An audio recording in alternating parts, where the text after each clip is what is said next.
Om Shanti. Spark audio book का नाम है श्री श्री शिव बाबा और श्रीमत, पार्ट 27।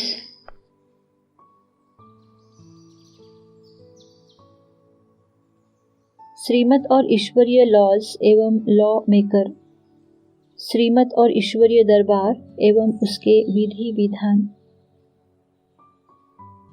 जैसे हर धर्म संप्रदाय समाज के कुछ विधि विधान होते हैं, वैसे ही इस ईश्वरीय परिवार के भी विधि विधान है। उनका बाबा ने ज्ञान भी दिया है और उनको पालन करने के लिए श्रीमत भी दी है। बाबा हमको इस विश्व के सभी नियम सिद्धांत बताते हैं और कहते हैं, तुम लॉ मेकर हो। अभी संगम युग पर तुम जो कर्म करते हो वो भविष्य के लिए लॉ बन जाता है, जिसको सभी फॉलो करते हैं।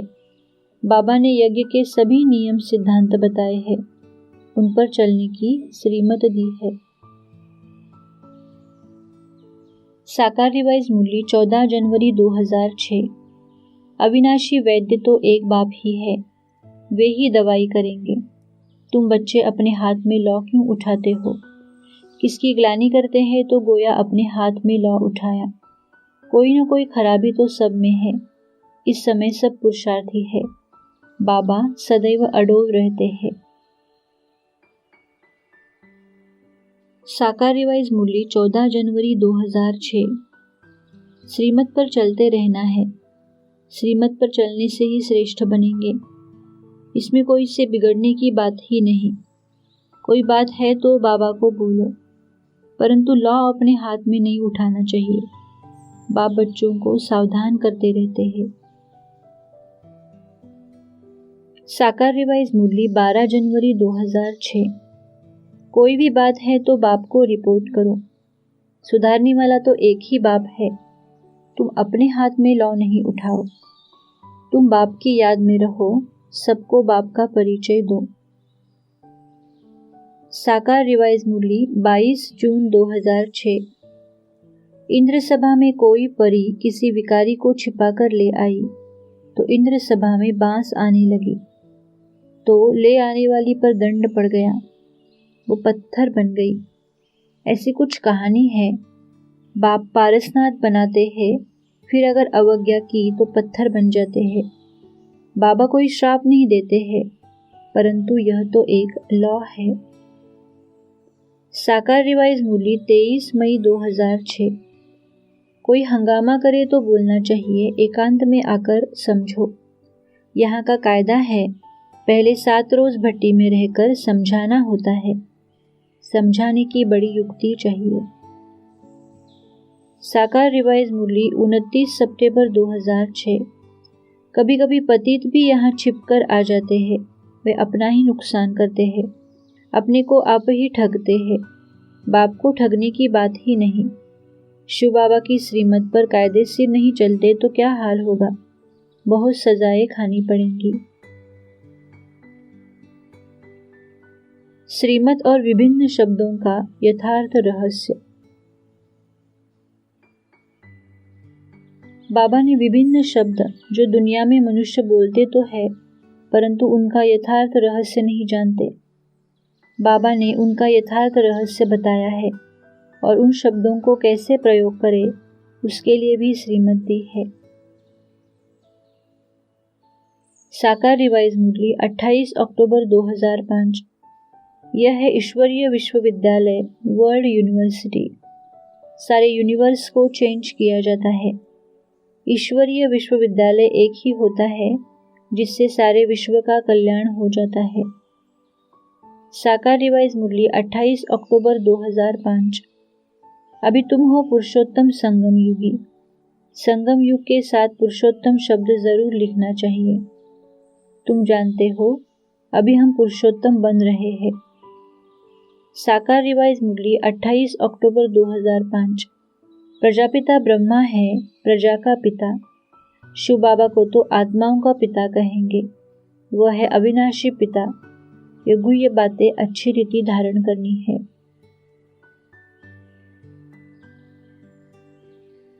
श्रीमत और बाप का स्नेह एवं स्नेही आत्माओं की परख। बाप के स्नेह ने ब्राह्मण जन्म दिया है। अब स्नेही आत्माओं का क्या कर्तव्य है वह भी बाबा ने श्रीमत दी है। अव्यक्त मुरली 19 मार्च 86। बाप को स्नेह की छोटी वस्तु ही हीरे रतन है, इसलिए सुदामा के कच्चे चावल गाए हुए हैं। अगर कोई वैसे ही भले कितना भी दे देवे, लेकिन स्नेह नहीं तो उसका जमा नहीं होता है, और स्नेह से थोड़ा भी जमा करे तो उसका पदम जमा हो जाता है। बाप को स्नेह पसंद है। अव्यक्त मुरली 27 मार्च 86। सदा स्नेही आत्माओं का हर समय हर संकल्प है ही बाप की याद और सेवा के प्रति। सदा स्नेही आत्मा की स्थिति का ही गायन है, एक बाप दूसरा न कोई। अव्यक्त मुरली 8 अप्रैल 92। फरिश्ता बनना अर्थात फरिश्ता स्वरूप ब्रह्मा बाप से प्यार हो। जिसका फरिश्ता स्थिति से प्यार नहीं, तो ब्रह्मा बाप नहीं मानता कि उसका मेरे से प्यार है। प्यार का अर्थ ही है समान बनना। अगर बाप से सच्चा प्यार है तो इस वर्ष में फरिश्ता समान बनकर दिखाओ। अव्यक्त मुरली 14 अप्रैल 94। स्नेह में सभी बच्चे पास है। पास नहीं होते तो पास नहीं आते। पास आना सिद्ध करता है कि स्नेह में पास है। स्नेह का अर्थ ही है पास रहना, पास होना और हर परिस्थिति को बहुत सहज पास करना।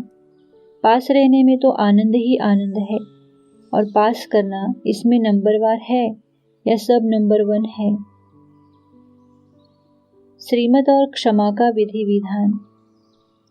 इस विश्व नाटक में कर्म और फल का क्या विधि विधान है, और अगर हमारे से कोई गलत कर्म हो जाता है तो उसके दुखदायी फल से हम कैसे कितना बच सकते हैं, या परमात्मा की उसमें क्या भूमिका होती है, उसका ज्ञान भी बाबा ने दिया है। और अधिक गलत कर्म न हो उसके लिए श्रीमत भी दी है। गलत कार्य हो गया तो बाबा को बताने और आगे से बाबा की श्रीमत पर चलने से हम अनेक पाप कर्मों से बच जाते हैं। साकार रिवाइज मुरली 9 दिसंबर 2005। छोटेपन से भी कुछ खराब काम किया है तो वह भी बाबा को सुनाते हैं तो आधा माफ हो जाता है। बाप कहते हैं क्षमा तो होती नहीं है, बाकी सच बताते हो वो हल्का हो जाएगा। श्रीमत और समर्थ स्थिति। श्रीमत और व्यर्थ एवं समर्थ। समर्थ आत्मा ही सदा सुखी रह सकती है। बाबा सर्व समर्थ है, वो ज्ञान देकर हमको भी समर्थ बनाता है। समर्थ बनने के लिए बाबा की श्रीमत है, मेरापन समाप्त कर सब बाबा का समझो। जब सब बाबा का समझेंगे और प्रैक्टिकल में रहेंगे तो बाबा का सब कुछ हमारा होगा। आत्मा का अनादि आदि स्वरूप समर्थ है, व्यर्थ अज्ञानता जनित है। ड्रामा के विधि विधान, कर्म फल के विधि विधान, आत्मिक स्वरूप की वास्तविकता और परमात्मा के सहयोग के विषय में परमात्मा ने ज्ञान दिया है, और उस विधि विधान को जानकर व्यर्थ से मुक्त हो समर्थ स्वरूप में स्थित होने के लिए बाबा ने श्रीमत दी है। अव्यक्त मुरली 30 जुलाई 83। जहाँ समर्थ है वहाँ व्यर्थ सदा के लिए समाप्त है। हर एक ब्राह्मण पुरुषार्थ ही व्यर्थ को समाप्त करने का कर रहे हो। जबकि ब्राह्मण जन्म लेते प्रतिज्ञा की तन मन धन सब तेरा, तो व्यर्थ संकल्प समाप्त हुआ क्योंकि मन समर्थ बाप को दे दिया। अव्यक्त मुरली 30 जुलाई 83।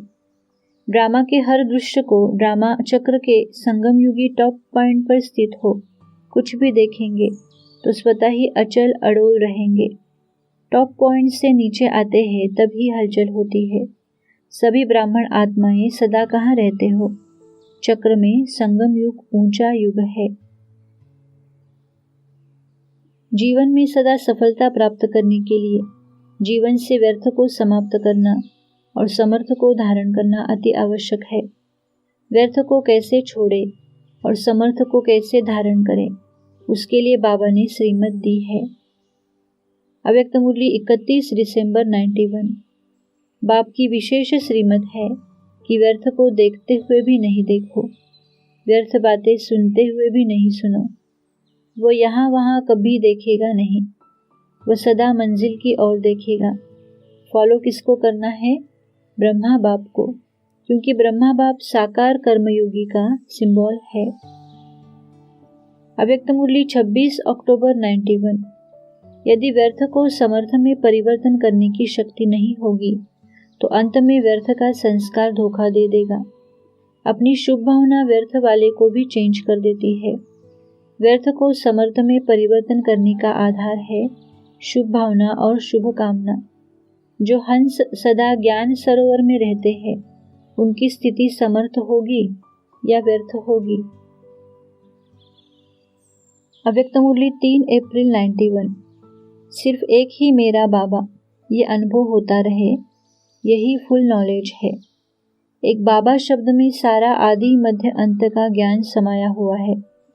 क्योंकि बाबा बीज है ना, इसलिए उड़ो और औरों को भी उड़ाते चलो। इसकी विधि है वेस्ट अर्थात व्यर्थ को बचाओ, बचत का खाता, जमा का खाता बढ़ाते चलो। अव्यक्त मुरली 12 नवंबर 92। व्यर्थ को समर्थ में परिवर्तन कर दो। व्यर्थ को अपनी बुद्धि में स्वीकार नहीं करो। अगर एक भी व्यर्थ संकल्प, व्यर्थ बोल, व्यर्थ कर्म स्वीकार किया तो एक व्यर्थ अनेक व्यर्थ को जन्म देगा, जिसको आप लोग कहते हो फीलिंग आ गई। अव्यक्त मुरली 3 अक्टूबर 92। जिस बात में कोई रस नहीं, कोई संबंध नहीं हो, वो सुनते हुए भी नहीं सुनो, देखते हुए भी नहीं देखो। देखते सुनते हुए सोचो नहीं।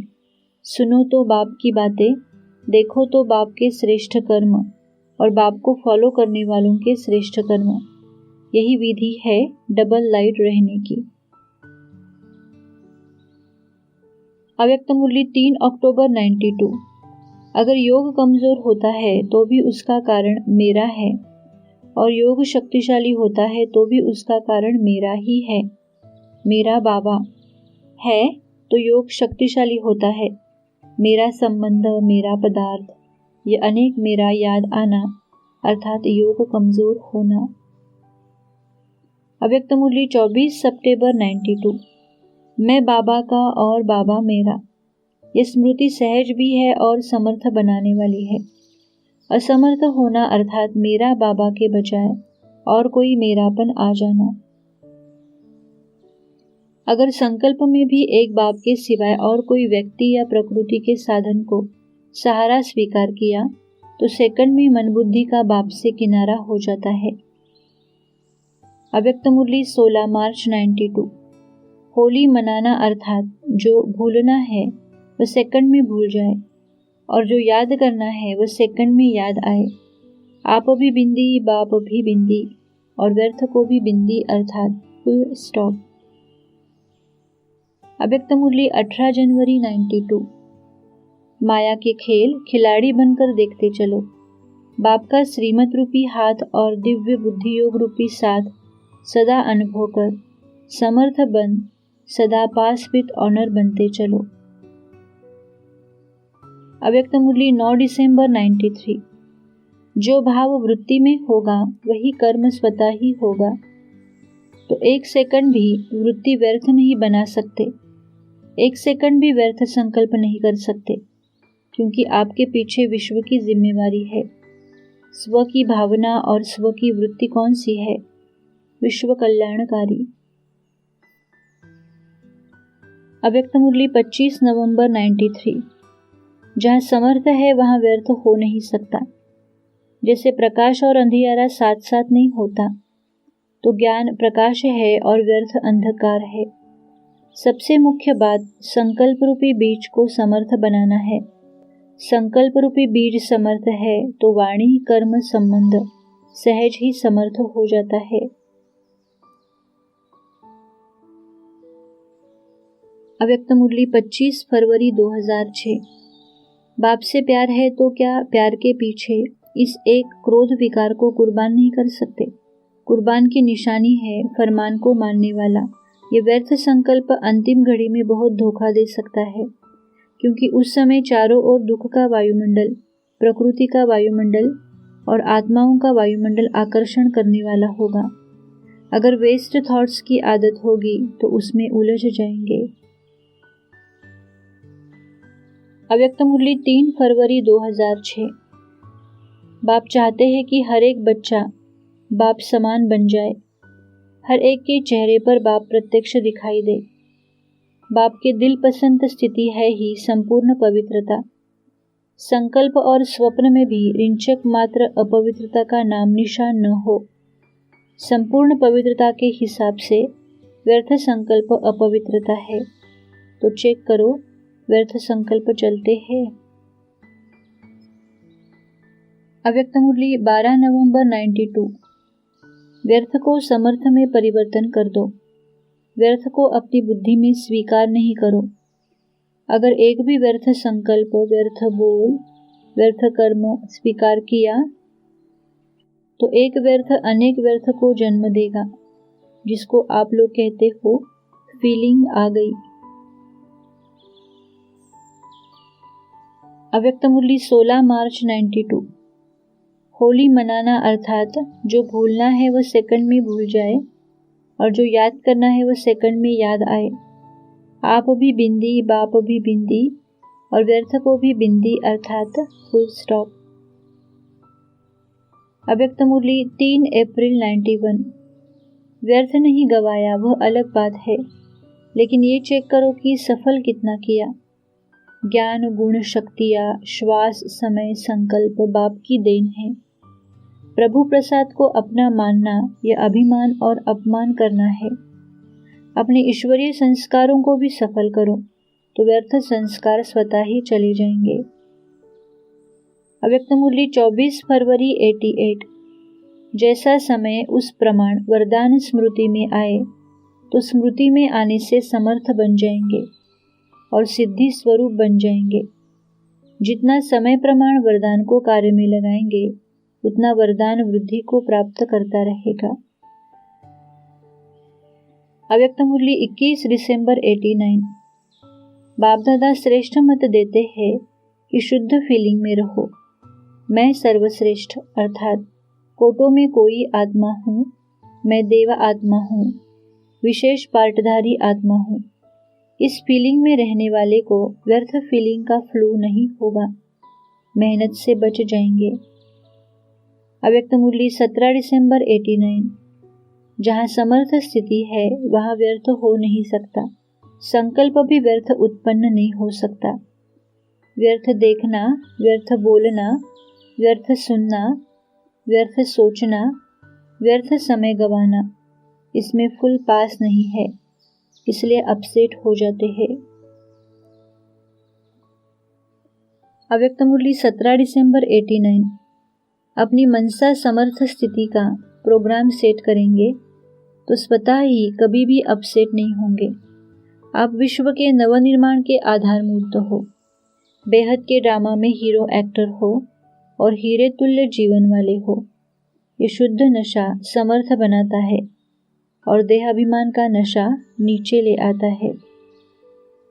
अव्यक्त मुरली 17 दिसंबर 89। व्यर्थ तरफ आकर्षित होने का कारण है अपने मन बुद्धि की दिनचर्या सेट नहीं करते। दूसरी बात, अमृत वेले से रात सोने तक के लिए जो आज्ञाएं मिली हुई है उनमें कोई न कोई आज्ञाओं का उल्लंघन हो जाता है और अवज्ञा होने से आत्मा पर थोड़ा थोड़ा बोझ होकर इकट्ठा हो जाता है। अव्यक्त मुरली 17 दिसंबर 89।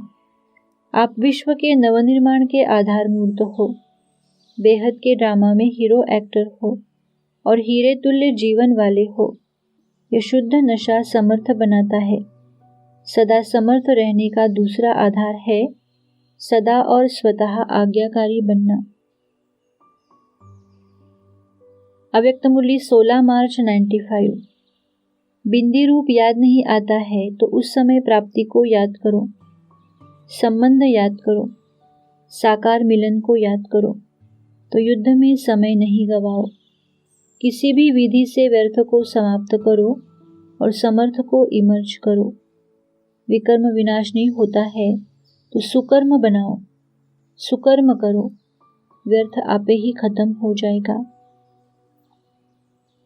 अव्यक्त मुरली 16 मार्च 95। जितना ही बिंदु उतना ही सिंधु बनो। ज्ञान गुण और शक्तियों की धारणा में सिंधु और स्मृति में बिंदु। बिंदु बनो, बिंदु को याद करो और बिंदु लगाते चलो तो वेस्ट खत्म हो जाएगा। अव्यक्त मुरली 26 नवंबर 94। बीती को सोचते रहते हो, सेकंड पूरा हुआ और निर्विकल्प स्थिति बन जाए, ये संस्कार इमर्ज करो। समझते हो ये व्यर्थ है, लेकिन व्यर्थ संकल्पों का बहाव इतना तेज होता है जो अपनी तरफ खींचता जाता है। इसके लिए पहला परिवर्तन करो, मैं शरीर नहीं लेकिन आत्मा हूँ। अव्यक्त मुरली 9 मार्च 94। अभी नॉलेजफुल बने हो। अगर अभी संकल्प, बोल या कर्म व्यर्थ गवाते हैं तो सारे कल्प के लिए अपने जमा के खाते में कमी हो जाती है। राजयोगी डबल पावर वाले कभी भी व्यर्थ सोच नहीं सकते। अव्यक्त मुरली 25 जनवरी 94। हंस का काम है दूध और पानी को अलग करना, ज्ञान रत्न चुगना अर्थात धारण करना। दूध और पानी का अर्थ है व्यर्थ और समर्थ का निर्णय करना। बुद्धि में सदा ज्ञान का मनन चलता रहे। ज्ञान चलेगा तो व्यर्थ नहीं चलेगा, इसको कहा जाता है रत्न चूगना। अव्यक्त मुरली 6 मार्च 97। कोई भी बच्चे थोड़ा भी नीचे ऊपर होते हैं, अचल से हलचल में आते हैं, तो उसका कारण 3 बातें मुख्य है। अशुभ व व्यर्थ सोचना, अशुभ व व्यर्थ बोलना और अशुभ व व्यर्थ करना। समय संकल्प बहुत व्यर्थ जाता है, तो बाप दादा आज ये 3 बातें सोचना, बोलना और करना, इनकी गिफ्ट सभी से लेता है। श्रीमत और बेहद का वैराग्य, श्रीमत और बेहद का सन्यास। बाबा ने हद और बेहद के वैराग्य और सन्यास की भी बात बताई है, और हम बेहद के वैरागी, बेहद के सन्यासी कैसे बने, उसके लिए श्रीमत दी है। साकार रिवाइज मुरली 23 अगस्त 2006। दुनिया का राइज और फॉल होता है, उसमें मुख्य पार्ट है भारत का। अभी तुम्हारा मुंह है स्वर्ग की तरफ, पुरानी दुनिया को भूलना पड़े, इसको कहा जाता है बेहद का वैराग्य। अव्यक्त मुरली 3 अप्रैल 96। फिर से वही वृत्ति, वही वायुमंडल इमर्ज करो। साधन और साधना का बैलेंस। साधन है तो साधना को यूज करते हुए भी उन्हों के प्रभाव में नहीं आए। न्यारे साधन बेहद की वैराग्य वृत्ति को मर्ज नहीं करे। चाहते हो सेकंड में अशरीरी हो जाए, उसका फाउंडेशन यह बेहद की वैराग्य वृत्ति है। अव्यक्त मुरली 3 अप्रैल 96। समय प्रमाण व सर्कमस्टांस प्रमाण वैराग्य आता है। परिस्थिति खत्म, समय पास हो गया तो वैराग्य भी पास हो गया। अगर वैराग्य खंडित होता जाता है तो उसका मुख्य कारण है देहभान। जब तक देहभान का वैराग्य नहीं, तब तक कोई भी बात का वैराग्य सदाकाल नहीं होगा। अव्यक्त मुरली 3 अप्रैल 96। जब तक आप निमित्त आत्माओं में बेहद की वैराग्य वृत्ति नहीं है, तो अन्य आत्माओं में भी वैराग्य वृत्ति नहीं आ सकती। जब तक वैराग्य वृत्ति नहीं होगी, तब तक जो चाहते हो कि बाप का परिचय सबको मिले, वह नहीं मिल सकता। वर्तमान समय इसका विशेष अटेंशन चाहिए।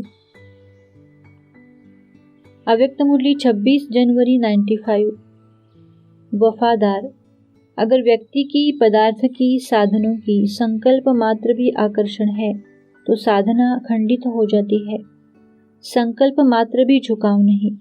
वाचा कर्मणा की तो बात ही छोड़ो। ब्रह्मा बाप ने अंत तक बड़ी आयु होते भी तन का हिसाब चुकतू करते हुए भी बेहद के वैराग्य की स्थिति प्रत्यक्ष दिखाई। साधनों को सेवा प्रति कार्य में लगाओ, स्व प्रति बेहद का वैराग्य हो। साकार रिवाइज मुरली 27 मई 2006। अगर पुरानी दुनिया और पुराने शरीर से दिल लगाएंगे तो तकदीर फूट जाएगी। इसलिए जितना हो सके एक बाप को याद करो जो बेहद का वर्षा देते हैं। साकार रिवाइज मुरली 23 मई 2006। यह भी जानते हैं सारी दुनिया आकर मत नहीं लेगी, यह मुश्किल है जो तुम सारी दुनिया को मत दो। अभी सबका कयामत का समय है। पावन दुनिया में चलना है तो फिर पतित दुनिया में बुद्धि का योग नहीं जाना चाहिए, विकार में नहीं जाना चाहिए। अव्यक्त मुरली 5 दिसंबर 94। यथार्थ वैराग्य वृत्ति का सहज अर्थ है जितना न्यारा उतना प्यारा, इसका बैलेंस रहे। न्यारापन का अर्थ है निमित्त भाव और निर्माण भाव। मेरेपन के भाव का वैराग्य ही बेहद का वैराग्य है। अभी बेहद की वैराग्य वृत्ति का वायुमंडल बनाओ। अव्यक्त मुरली 1 फरवरी 94। उस दुनिया में रौनक जरूर है लेकिन धोखा देने वाली रौनक है। आर्टिफिशियल की चमक ज्यादा है तो कभी आर्टिफिशियल चमक आकर्षित तो नहीं करती है। श्रीमत और देह के संबंध, पदार्थों की आकर्षण। बाबा ने हद बेहद के वैराग्य और संन्यास का राज भी बताया है और बेहद के वैराग्य और बेहद के संन्यास के लिए श्रीमत भी दी है। बाबा ने कहा है तुमको सारी पुरानी दुनिया से वैराग्य होना चाहिए और सारी पुरानी दुनिया में रहते भी दुनिया से संन्यास करना है, अर्थात दुनिया में रहते भी उसका बुद्धि से संन्यास करना है। दुनिया की किसी भी वस्तु या व्यक्ति में लगाव न हो, उसकी याद न हो। देह के संबंध, दैहिक पदार्थ आत्मा को आकर्षित न करे। बाबा ने कहा है जब तक दुनिया की किसी भी वस्तु या व्यक्ति की याद है तब मुझ परमात्मा की याद ठहर नहीं सकती। इसलिए बाबा ने श्रीमत दी है तुमको देह से ही देह के सर्व संबंध, पदार्थों की वास्तविकता को समझकर उनसे बुद्धि योग हटा लेना है और एक मुझ परमात्मा से बुद्धि योग जोड़ना है। अव्यक्त मुरली 13 दिसंबर 90। दुनिया वालों को समय कराएगा और समय पर मजबूरी से करेंगे। बच्चों को बाप समय के पहले तैयार करते हैं और बाप की मोहब्बत से करते हो। बेहद का वैराग्य धारण करना ही होगा, लेकिन मजबूरी से करने का फल नहीं मिलता। मोहब्बत से करने का प्रत्यक्ष फल और भविष्य फल बनता है। साकार रिवाइज मुरली 22 दिसंबर 2005। अब यह सारी दुनिया भस्मीभूत होने वाली है। इस ड्रामा को अच्छी रीति समझना है। जो कुछ होता है वह फिर कल्प 5000 वर्ष के बाद हूबहू रिपीट होगा। इसको बहुत अच्छी रीति से समझकर बेहद का संन्यास करना है। अव्यक्त मुरली 9 दिसंबर 93। ड्रामा के हिसाब से वर्तमान समय बहुत तीव्र गति से जा रहा है, अति में जा रहा है। उड़ती कला सर्व का भला। चेक करो, संकल्प में भी कोई आकर्षित नहीं करे, सिवाय बाप के कोई आकर्षण न हो। अव्यक्त मुरली 2 दिसंबर 93। चाहे अपने में, चाहे व्यक्ति में, चाहे किसी वस्तु में, कहाँ भी लगाव है तो राजऋषि नहीं है। अगर लगाव है तो 2 नाव में पाव हुआ ना। अनुभवी कभी धोखा नहीं खाता। ये पुरानी दुनिया का लगाव सोने के हिरण के समान है। साकार रिवाइज मुरली 24 अप्रैल 2006। तुमको बहुत अनासक्त रहना चाहिए। देह अभिमान को तोड़ना है। इस समय तुम हो ही वनवाह में। वनवाह और वानप्रस्थ एक ही बात है। पुरानी दुनिया सब खलास होनी है, इसलिए इस सारी दुनिया से बुद्धि योग तोड़ना है। इसको बेहद का संन्यास कहा जाता है। साकार रिवाइज मुरली 1 मई 2006। इस पुरानी दुनिया से वैराग्य भी चाहिए, अर्थात देह से ही देह के सब संबंध छोड़ अपने को अशरीरी आत्मा समझना है। मैं जो हूँ जैसा हूँ ऐसा जानकर याद करो। ऐसा कोई विरला जानते हैं और निश्चय करते हैं। जो निश्चय कर लेते हैं वे पुरुषार्थ कर वर्षा पा लेते हैं। श्रीमत और मुसाफिर। बाबा ने बताया है तुम सब मुसाफिर हो, कहाँ से मुसाफिरी पर आए हो और अब तुम्हारा कर्तव्य क्या है, उसके लिए श्रीमत भी दी है।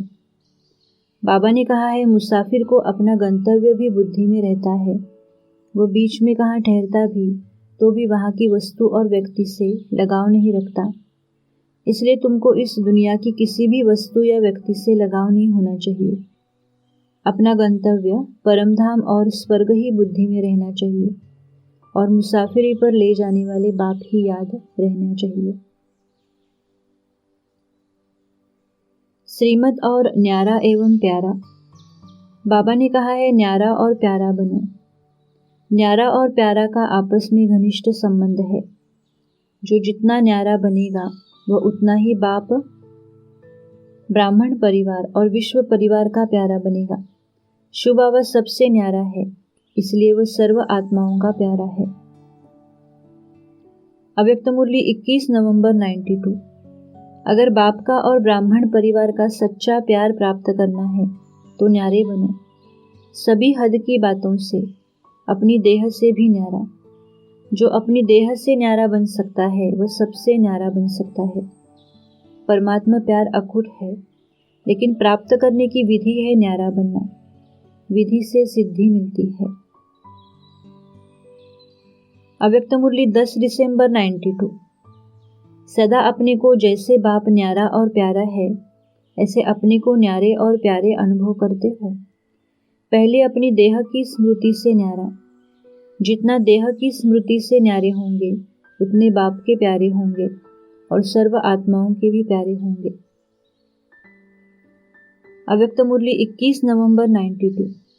अगर बाप का और ब्राह्मण परिवार का सच्चा प्यार प्राप्त करना है तो न्यारे बनो, सभी हद की बातों से, अपनी देह से भी न्यारा। जो अपनी देह से न्यारा बन सकता है वह सबसे न्यारा बन सकता है। परमात्मा प्यार अखुट है, लेकिन प्राप्त करने की विधि है न्यारा बनना। विधि से सिद्धि मिलती है। अव्यक्त मुरली 13 अक्टूबर 92। जितना न्यारे होंगे उतना बाप के प्यार के पात्र होंगे। कहाँ भी लगाव है तो न्यारा नहीं हो सकते। बाप न्यारा इसलिए प्यारा है, तो फॉलो फादर। अव्यक्त मुरली 11 दिसंबर 91। रियल और रॉयल प्यार की निशानी है, वो जितना ही प्यारा होगा और उतना ही न्यारा भी होगा। इसलिए वह न स्वयं एक्स्ट्रा अटैचमेंट में आएगा और न दूसरा उसकी अटैचमेंट में आएगा। अव्यक्त मुरली 27 नवंबर 89।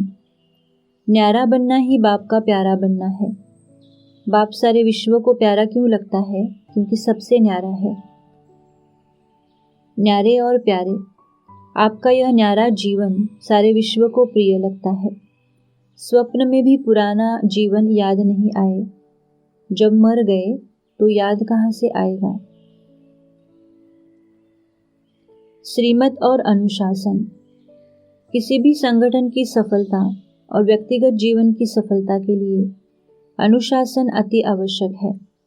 अनुशासन के विषय में भी बाबा ने ज्ञान और श्रीमत दी है कि जिसकी अपनी सूक्ष्म कर्मेंद्रियां अनुशासन में होंगी, उसकी स्थूल कर्मेंद्रियां भी अनुशासन में होंगी और वही दूसरों को भी अनुशासन में रख सकेगा और अनुशासन सिखा सकेगा। इसलिए पहले हर एक को अपनी स्थूल और सूक्ष्म कर्मेंद्रियों को अनुशासन में रखना है और उसके लिए बाबा ने कहा है सदा अपनी स्वस्थिति की सीट पर स्थित रहो तो कर्मेंद्रियां सदा अनुशासन में रहेंगी। अव्यक्त मुरली 3 फरवरी 2006। जैसे ब्रह्मा बाप ने हर रोज चेकिंग कर मन के मालिक बन विश्व के मालिक का अधिकार प्राप्त कर लिया। चेक करो, मन व्यर्थ संकल्प के वश तो नहीं कर लेता। आपके पास श्रीमत का लगाम है। अगर श्रीमत का लगाम थोड़ा भी ढीला होता है तो मन चंचल बन जाता है। श्रीमत और सत्यता। सत्य अविनाशी इटर्नल को भी कहा जाता है और सत्य अर्थात ट्रुथ को भी कहा जाता है। अव्यक्त मुरली 24 सितंबर 92। असत्य और सत्य में विशेष अंतर क्या है? असत्य की जीत अल्पकाल की होती है, सत्यता की हार अल्पकाल की और जीत सदाकाल की है। असत्यता के वश जितनी मौज मनाई, उतना ही 100 गुना सत्यता की विजय प्रत्यक्ष होने पर पश्चाताप करना ही पड़ता है। अव्यक्त मुरली 24 सितंबर 92 कहते, भविष्य किसने देखा? यह है असत्य की जजमेंट। भविष्य तो वर्तमान की परछाई है, बिना वर्तमान के भविष्य नहीं बनता। अल्पकाल के मान, शान और नाम की मौज मना सकते हैं, लेकिन सर्व आत्माओं के दिल के स्नेह का, दिल की दुआओं का मान नहीं पा सकते। अव्यक्त मुरली 24 सितंबर 92 भविष्य की बात तो छोड़ा, लेकिन वर्तमान सत्यता और असत्यता की प्राप्ति में कितना अंतर है।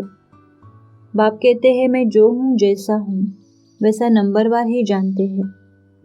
ऐसे ही असत्य के राज्य अधिकारी रावण को भी जो है जैसा है वैसा सदा नहीं जानते। अव्यक्त मुरली 24 सितंबर 92 अगर संकल्प में भी एक बाप के सिवाय और कोई व्यक्ति या प्रकृति के साधन को सहारा स्वीकार किया तो ऑटोमेटिक ईश्वरीय मशीनरी बहुत फास्ट गति से कार्य करती है। सेकंड में मन बुद्धि का बाप से किनारा हो जाता है। साकार रिवाइज मुरली 1 मार्च 2006 तुम्हारा कनेक्शन इन क्रिश्चियन से अधिक है। क्रिश्चियन घराने ने भारत की राजाई हक की। ड्रामा अनुसार सबको रास्ता बताना है, कोई से डिबेट करने की दरकार नहीं है। श्रीमत और भक्ति, भक्ति भावना एवं यथार्थ ज्ञान। बाबा ने ये ज्ञान दिया है कि जो बाबा के बनते हैं और ज्ञान मार्ग में तीखे जाते हैं, बाबा से अव्यभिचारी ज्ञान लेते हैं, वे ही पहले भक्ति आरंभ करते हैं और अव्यभिचारी भक्त बनते हैं। ज्ञान मार्ग और भक्ति मार्ग का घनिष्ठ संबंध है। जब भक्ति पूरी होती है, भक्ति की पराकाष्ठा होती है, तभी भक्ति का फल ज्ञान परमात्मा से मिलता है और बुद्धि में बैठता है।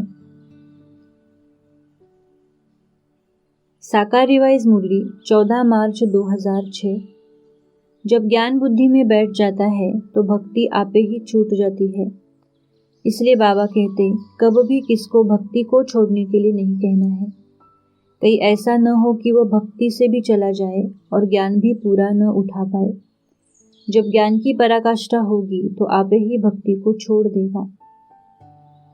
साकार रिवाइज मुरली 16 दिसंबर 2005 तुम जानते हो ड्रामा में जो कुछ पास्ट हो गया वो फिर से एक्यूरेट रिपीट होगा। इसलिए किसको भी ऐसी राय नहीं देनी है कि भक्ति छोड़ो। जब ज्ञान बुद्धि में आ जाएगा तो समझेंगे, फिर हद की बातें आप ही खत्म हो जाती है। साकार रिवाइज मुरली 24 फरवरी 2006 बाबा कहते किसको मना नहीं करना है कि भक्ति न करो, आप ही छूट जाएगी। तुम भक्ति छोड़ते हो, विकार छोड़ते हो, इस पर ही हंगामा होता है। बाप कहते हैं इस पुरानी दुनिया से ममत्व मिटा दो। अव्यक्त मुरली 30 नवंबर 92 जो सदा याद में रहते हैं, सदा श्रीमत पर चलते हैं, उनकी पूजा भी सदा होती है। जो हर कर्म में कर्मयोगी बनता है, उसके हर कर्म की पूजा होती है। बड़े बड़े मंदिरों में हर कर्म की पूजा होती है। साकार रिवाइज मुरली 16 अगस्त 2006 भक्ति मार्ग का पार्ट भी कैसा वंडरफुल है, परंतु यह सब ड्रामा में नूंद है। ड्रामा अनुसार बेहद की बेसमझी से भक्ति करते हैं। श्रीमत पर चलने वाले ही समझदार बनते हैं। वे सदैव श्रेष्ठाचारी काम ही करेंगे। साकार रिवाइज मुरली 16 अगस्त 2006 भक्ति में जो जिस भावना से पूजा करते हैं, उनको उसका फल देने वाला मैं ही हूँ। वह भी ड्रामा में नूंद है। उनको आप ही मिल जाता है अपने पुरुषार्थ से। अब पवित्र भी अपने पुरुषार्थ से बच्चों को बनना है। इसमें कृपा आदि मांगने की बात नहीं। अव्यक्त मुरली 9 दिसंबर 89। भक्ति में सब यादगार इस संगम युग के ही है। यादगार क्यों बने? क्योंकि इस समय याद में रह करके कर्म करते हो, तो तुम्हारे हर कर्म का यादगार बन गया। विधि पूर्वक भोग लगाकर खाने से सिद्धि प्राप्त होती है, खुशी होती है, निरंतर याद सहज रहती है। साकार रिवाइज मुरली 9 सितंबर 2006। ज्ञान की परिपक्व अवस्था होने से भक्ति आप ही छूट जाएगी। तुमको कभी किसको ऐसा नहीं कहना है कि भक्ति न करो, तुमको उनको ज्ञान देना है। इनमें बाबा की प्रवेशता हुई और गीता आदि पढ़ना छोड़ दिया, भक्ति छूट गई।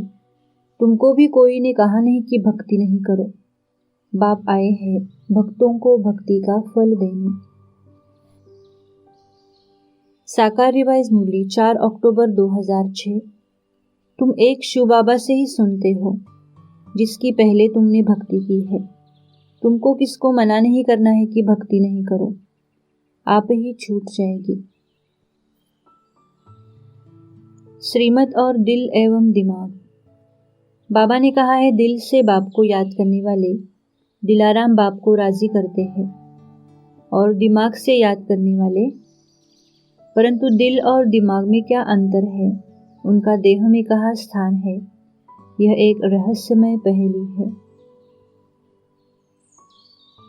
श्रीमत और विल पावर। हर कार्य की सफलता में आत्मा की विल पावर परम आवश्यक है। विल पावर आत्मा में कैसे आए, उसके लिए बाबा ने श्रीमत दी है। जब विल करोगे तब ही विल पावर आएगी। इसलिए अपना तन मन धन सब परमात्मा को विल कर दो तो पूरी विल पावर आएगी। जो जितना विल करता है उतना ही उसमें विल पावर आती है। श्रीमत और पर्सनालिटी एंड रॉयल्टी। दुनिया में मनुष्य मान सम्मान की इच्छा रखते हैं, उसके पर्सनालिटी का बहुत ध्यान रखते हैं, परंतु यथार्थ पर्सनालिटी क्या है उसका राज भी बाबा ने बताया है और उसके लिए श्रीमत भी दी है, जिससे उसमें स्थित होकर सर्व आत्माओं से मान सम्मान पा सके। अव्यक्त मुरली 6 अप्रैल 95। चले जाओ अनादिकाल परम धाम में। सेकंड से भी कम समय में जहाँ चाहो वहाँ पहुँच सकते हो। अनादि, आदि, मध्यकाल और अंतकाल में अर्थात सारे कल्प में आपकी पर्सनालिटी सदा ही महान रही है। आपका गायन शास्त्रों में होता है और शास्त्रों को कितना रिगार्ड देते हैं, तो अपनी पर्सनालिटी की स्मृति सदा इमर्ज स्वरूप में रखो। अव्यक्त मुरली 6 अप्रैल 95। पवित्रता की पर्सनालिटी को सदा इमर्ज रूप में स्मृति में रखो। स्मृति ही समृद्धि का आधार है, और जहाँ समृद्धि है वहाँ माया का आना असंभव है। मायाजीत बनने का सहज साधन है अपनी रूहानी पर्सनालिटी को सदा स्मृति स्वरूप में रखो। श्रीमत और जाति पाति, देश धर्म, भाषा आदि का भेद। हम सभी एक परमात्मा के बच्चे भाई भाई और प्रजापिता ब्रह्मा के बच्चे भाई बहन हैं। एक ही ईश्वरीय परिवार या विश्व परिवार के भांति है, और विश्व में एक धर्म, एक राज्य, एक भाषा, एक मत की स्थापना कर रहे हैं। इसलिए हमारे अंदर इन बातों के आधार पर कोई भेद नहीं होना चाहिए। जब ये भेद मिटेगा तभी हम इस ईश्वरीय जीवन का सच्चा सुख अनुभव कर सकेंगे। इसके लिए बाबा ने हमको देही अभिमानी बनकर इस भेद को मिटाने की श्रीमत दी है और आपस में आत्मिक एवं अलौकिक प्रेम जागृत करने की श्रीमत दी है। साकार रिवाइज मुरली 9 मई 2006। थोड़ा भी किसी आत्मा से प्यार रखेंगे तो फिर जास्ती बढ़ता जाएगा, उनकी याद आती रहेगी। इसलिए इससे भी पार जाना है। देही अभिमानी बनो तो जात पात का सब भेद निकल जाएगा। सतयुग में कोई भेदभाव नहीं होगा।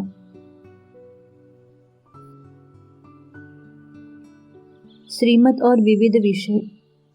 यूथ के परिवर्तन का एक बुक बनाओ। अव्यक्त मुरली 30 नवंबर 2005। यूथ के परिवर्तन का एक बुक बनाओ जिसमें उनके नाम, स्थान और परिवर्तन उसका प्रैक्टिकल लिखत हो जो गवर्नमेंट को दिया जाए। यूथ का नाम, स्थान, परिवर्तन शॉर्ट में हो। अव्यक्त मुरली 30 नवंबर 2005। डबल विदेशीय दृढ़ता की अंडरलाइन बार बार करते जाओ। बाकी बाप दादा खुश है कि वृद्धि भी हो रही है और सेवा और स्व के ऊपर अटेंशन भी है। बीच बीच में थोड़ा टेंशन भी है, वह समाप्त करना है। अव्यक्त मुरली 30 नवंबर 2005। आपको देखकर उमंग उत्साह आता है ना। माइक भी हो और माइट भी हो, ऐसा गुलदस्ता निकालो, फिर वह ग्रुप सेवा करने के निमित्त बनेगा। वह माइक बनेगा और आप माइट बनेंगी। उनके जिगर से निकले बाबा, तब प्रभाव पड़ेगा। अव्यक्त मुरली 30 नवंबर 2005। अलबेलापन भी कई प्रकार का आता है। अलबेलेपन की लिस्ट निकालना। अलबेलापन दृढ़ता नहीं लाता है और दृढ़ता सफलता का साधन है, इसलिए संकल्प तक ही रह जाता है, स्वरूप में नहीं आता। अव्यक्त मुरली 30 नवंबर 2005। हर एक वर्ग के कोई ऐसे एग्जाम्पल चाहिए जो माइक भी हो और माइट भी हो, जिनका अनुभव सुनकर औरों को भी उमंग आ जाए। पहले दिल्ली में ऐसा वायुमंडल पैदा करो। अव्यक्त मुरली 16 मार्च 92। सदा फरिश्ता स्वरूप का संपूर्ण लक्ष्य सामने रखो। जैसे अपना स्थूल स्वरूप सदा याद रहता है, वैसे अपना फरिश्ता स्वरूप सदा ही स्पष्ट सामने हो। अव्यक्त मुरली 31 दिसंबर 87। हर संगम परिवर्तन की प्रेरणा देने वाला है। संगम युग विश्व परिवर्तन की प्रेरणा देता है। बाप और बच्चों का संगम सर्वश्रेष्ठ भाग्य एवं श्रेष्ठ प्राप्तियों की अनुभूति कराने वाला है और वर्ष का संगम नवीनता की प्रेरणा देने वाला है। संपूर्णता, कर्मातीत, बाप समान एक ही स्थिति के पर्यायवाची शब्द है। समझाने के लिए बाबा ने भिन्न शब्दों में उनका वर्णन किया है। साकार रिवाइज मुरली 16 मार्च 2006। ये राजस्व अश्वमेध अविनाशी रुद्र गीता ज्ञान यज्ञ है। इसका क्रिएटर है माता पिता ततत्वम। तुम बच्चों को यज्ञ की बड़ी संभाल करनी है। यज्ञ के लिए बहुत रिस्पेक्ट रहनी चाहिए, कितना लव होना चाहिए। पूरा ज्ञान न होने के कारण इतना रिगार्ड नहीं है। साकार रिवाइज मुरली 20 फरवरी 2006। किसको बड़ा युक्ति से समझाना है, जो सर्प भी मरे और लाठी भी न टूटे। बाप कहते हैं चूहे से भी गुण उठाओ। चूहा काटता ऐसी युक्ति से है जो खून भी निकलता है, परंतु पता बिल्कुल नहीं पड़ता है। अव्यक्त मुरली 18 जनवरी 93। चिटकी लिखना कोई बड़ी बात नहीं है। अभी मस्तक पर दृढ़ संकल्प की स्याही से लिख दो। करना ही है, जान चली जाए लेकिन प्रतिज्ञा नहीं जाए। ऐसा दृढ़ संकल्प ही बाप समान सहज बनाएगा। अव्यक्त मुरली 18 फरवरी 93। बिजी रहने से सहज निर्विघ्न बन जाते हैं। जैसे कर्म का टाइम टेबल रोज बनाते हो, ऐसे मन बुद्धि का टाइम टेबल बनाओ। साकार रिवाइज मुरली 30 दिसंबर 2005। सतयुग में कर्म करते भी कर्म बंधन नहीं बनता। कर्म, अकर्म, विकर्म की गति तो परमात्मा ही समझा सकता है। वही विकर्मों से छुड़ाने वाला है। तुम यहाँ आए हो हिसाब किताब चुकतू करने, ऐसे नहीं कि यहाँ आकर भी हिसाब किताब बनाते जाओ और सजा खानी पड़े। साकार रिवाइज मुरली 20 सितंबर 2006। पहले नंबर में है श्री कृष्ण, फर्स्ट प्रिंस। श्री नारायण तो बाद में बनता है जब बड़ा होता है। वह भी 20-25 वर्ष कम हो जाते हैं। उनके भी पूरे 84 जन्म नहीं कहेंगे। हिसाब तो बच्चों को करना है ना। पूरे 84 जन्म 5000 वर्ष श्री कृष्ण के ही कहेंगे। मैं कल्प कल्प उसी ही तन में आता हूँ जिसका आदि से अंत तक पार्ट है। अव्यक्त मुरली 18 जनवरी 94। ब्रह्मा बाप बना ही तब जब बाप दादा कंबाइन हुए। परमात्मा प्रवेशता के साथ ही ब्रह्मा का कर्तव्य शुरू हुआ। अव्यक्त पालना सहज ही शक्तिशाली बनाने वाली है। अच्छाई को स्वयं प्रति और दूसरों के प्रति कार्य में लगाओ। यहाँ खर्चना अर्थात बढ़ाना है। साकार रिवाइज मुरली 4 सितंबर 2006। यह है संजीवनी बूटी जो अपने पास रखनी है और औरों को भी देनी है, सुरजीत करने के लिए। ये सृष्टि का चक्र कैसे फिरता है, ये नॉलेज बुद्धि में रखनी है। अव्यक्त मुरली 22 जनवरी 90। अनेक बार के निमित्त बनी हुई विजयी आत्मा है। ब्राह्मण आत्माओं के निजी संस्कार है अटेंशन और अभ्यास। अटेंशन का भी टेंशन नहीं रखना। श्रीमत का आकार प्रकार विधि विधान स्पष्ट शब्दों में भी बाबा ने श्रीमत दी है। ब्रह्मा बाबा और निमित्त भाई बहनों के जीवन से भी स्पष्ट किया है। देश काल परिस्थितियों के अनुसार भी दी है। बाप राय देते हैं अपनी पास्ट की जीवन कहानी। जो कोई पाप किए हो, जो दिल को खाते हैं, वे सब बाप को लिख कर दो तो तुम्हारा आधा माफ हो जाएगा। जो दिल में खाता है उसे बाप को लिख कर देने से उससे तुम छूट जाएंगे। श्रीमत और समर्पित जीवन। बाबा ने समर्पित जीवन का महत्व बताया है। जो इस जीवन के महत्व को अनुभव करता है उसके लिए ये जीवन संसार की किसी संपदा और पद से महत्वपूर्ण है।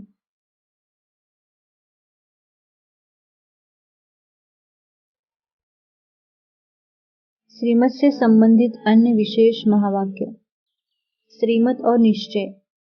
ज्ञान सागर परमपिता परमात्मा ने जीवन के हर क्षेत्र और समाज के वर्ग के लिए श्रीमत दी है। फिर भी देश काल परिस्थिति के आधार पर श्रीमत का निर्णय करना हर आत्मा का अपना कर्तव्य है, जिसके आधार पर ही वह उस देश काल परिस्थिति में विजयी बनता है। जो जितना परमात्मा और उनके द्वारा दी गई श्रीमत के विषय में निश्चय बुद्धि होगा, वह उतना ही श्रीमत का समय पर यथार्थ निर्णय कर सकेगा और उनमें विजयी होगा। इसलिए कहा गया है निश्चय बुद्धि विजयंती। साकार रिवाइज मुरली 8 नवंबर 2006। सूक्ष्म वतन में ट्रिब्यूनल बैठती है, सजाएं मिलती है। सजाएं खाकर पवित्र बन ऊपर घर चले जाते हैं। पूछते बाबा स्वर्ग में क्या क्या होगा। बाबा कहते हैं बच्चे वह सब आगे चलकर देखना, पहले तुम बाप को जानो और पतित से पावन बनने की धुन में रहो। स्वर्ग में जो होना होगा सो होता रहेगा। साकार रिवाइज मुरली 8 नवंबर 2006। बच्चों को अच्छे कर्म भी करने हैं। बाप की याद में रहने से कब बुरा कर्म होगा ही नहीं। एक दो के नाम रूप में फंस मरते हैं। यहाँ तुम्हारा जिस्मानी प्यार नहीं होना चाहिए। कोई से भी लेना देना नहीं है। ब्रह्मा द्वारा स्थापना होती है तो उनके द्वारा सब कुछ करना है। इनके हाथ में आया गोया शिव बाबा के हाथ में आया। सेंटर भी खोलना है तो थ्रू इनके खोलो। श्रीमत और विचार सागर मंथन। साकार रिवाइज मुरली 9 नवंबर 2006। जब यहाँ आते हो दुनिया के सब ख्यालात छोड़कर आओ। तुमने कलयुग को छोड़ दिया है, अब तुम संगम युग पर हो। मधुबन जो खास है यह है संगम, इसलिए मधुबन का गायन है। यहाँ इस मुरली का ही सुमिरन करना है। जो सुनते हो उसे रिपीट करो और विचार सागर मंथन करो। साकार रिवाइज मुरली 17 नवंबर 2006। बाबा का कितना ख्याल चलता रहता है। ख्यालात करते करते नींद ही फिट जाती है। विचार सागर मंथन तो सबको करना चाहिए ना। इसमें बड़ी विशाल बुद्धि से विचार सागर मंथन करना होता है। साकार रिवाइज मुरली 17 नवंबर 2006। कोई शरीर छोड़ते हैं तो जाकर दूसरा पार्ट बजाएंगे। इसमें रोने से क्या होगा। ये समझ में आता है कि जैसा जैसा आज्ञाकारी बच्चा होगा उस अनुसार जरूर अच्छे घर में जन्म लिया होगा। जो जैसा कर्म करते हैं ऐसे घर में जाकर जन्म लेते हैं। इसमें बड़ी विशाल बुद्धि से विचार सागर मंथन करना होता है। साकार रिवाइज मुरली 25 नवंबर 2006। भिन्न भिन्न युक्तियाँ विचार सागर मंथन करने की निकालनी चाहिए और बाबा को बताना चाहिए कि बाबा इस प्रकार के प्रश्न पूछते हैं और हमने इस प्रकार से समझाया। फिर बाबा भी ऐसे पॉइंट सुनाएंगे जो उनको असर पड़ेगा। साकार रिवाइज मुरली 11 नवंबर 2006। वहाँ तो सब पवित्र होंगे, राजा रानी, वहाँ कोई बहुत वजीर नहीं रहते, श्रीमत से ही श्रेष्ठ बनेंगे। अभी तुम बच्चों को देही अभिमानी बनना है। साकार रिवाइज मुरली 11 नवंबर 2006। कोई पूछते हैं बाबा धंधे में झूठ बोलना पड़ता है, झूठ बोलने से थोड़ा पाप बनेंगे, फिर बाप को याद करते रहेंगे तो वो पाप कट जाएगा। हर बात में पूछते रहो। साकार रिवाइज मुरली 13 अक्टूबर 2006। कदम आगे बढ़ाने का पुरुषार्थ जरूर करना चाहिए, कदम कब पीछे नहीं आना चाहिए। सबको बताना है कि बाप कहते हैं मुझे याद करो। देहधारियों को याद करने से विकर्म बनेंगे। साकार रिवाइज मुरली 14 अक्टूबर 2006। ये नॉलेज जिनकी बुद्धि में टपकती रहेगी उनको अपार खुशी होगी। ज्ञान से तुम्हारी बुद्धि भरपूर होनी चाहिए। ऐसी कोई चीज़ नहीं जिसको तुम नहीं जानते हो। जब तुम्हारी बुद्धि सतोप्रधान बन जाएगी तब तुम्हारी कर्मातीत अवस्था हो जाएगी। साकार रिवाइज मुरली 14 अक्टूबर 2006। सदैव बुद्धि में यह ज्ञान टपकता रहे तो तुम खुशी में रहेंगे और फिक्र से फारिग हो जाएंगे।